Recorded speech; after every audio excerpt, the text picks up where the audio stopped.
Welcome to a different type of tasting video. I'm Daniel Whittington, the guest whiskey sommelier for the ShareHolders Society and the Difference whiskey. This is a rye, the Dividend, the first rye in the series from a Difference bourbon. And I'm going to tell you the story first. So this whiskey was chosen. Jim Rutledge was where we got our first bourbon barrels for the Difference, and it was a custom batch he created with Bardstown. This one was a custom run of rye whiskey that he created with Castle and Key in Kentucky. He chose his own specific mash bill, which was 80% rye, 12% corn, 8% malted barley. And he used his own specific yeast strain, created around 1,500 barrels that then went into the warehouses at Castle and Key. He and Roy, over the years, sampled and tried these barrels and sort of isolated out 40 or 50 batches that they thought, man, these have real promise. And they moved an entire chunk of around 200 barrels to different warehouses. Now, at Castle and Key, these warehouses are sort of known, specifically one of them for being a real sweet spot for temperature and climate and just general aging gentleness. And out of that came this selection, chosen specifically by Dan at Bardstown, Roy, and Jim Rutledge. This is Warehouse B Level 4. On the nose, here's what you're tasting. Oh man, there's this Black Forest cherry cake and an almost a cinnamon dark chocolate note. Hint of eucalyptus and like citrus honey, dried chamomile and sage. Sort of a soft, gentle, light pine, like in the breeze kind of pine. And on the palate,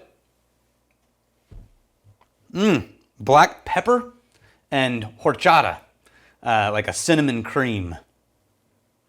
And then there's a slight dry oak and like the tartness of a cherry pit. It's good. There is a thing that I always have noticed in rye. So first, rye is the original American whiskey. Before we had Kentucky bourbon, we had American rye in the Northeast. That was the whiskey that was being made first. And classically, it was called Monongahela rye. In the early days of American whiskey, you had Monongahela rye and Kentucky bourbon, or just bourbon. And it was way more rye. What we've noticed over hundreds of years now is that in Kentucky people tend to make ryes that are more in the direction of bourbon than your classic, like, really aggressively rye grain Monongahelas. And this one's no different. It happens to be my preferred type of rye, which is like, oh, this is a bourbon drinker's rye. It's got everything you love about rye, but it's got the softness and creaminess of bourbon and that real sweet spot where the rye isn't dominating the entire flavor profile is a really great thing. I find it a lot in Kentucky ryes. This one's no different. It's just a little more clarified, a little more purposeful. What I like about this is that you're getting many things, but you're getting a really depth of character on this whiskey that is not sort of this washed out middle road flavor profile that you can get from a lot of big brand Kentucky based ryes.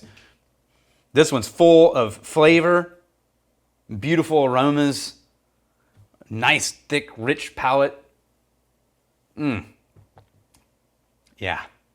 If you're a bourbon drinker and you've not tried rye, this is going to be the perfect one. If you love rye, this is going to be a take on it that you've likely not experienced. Cheers.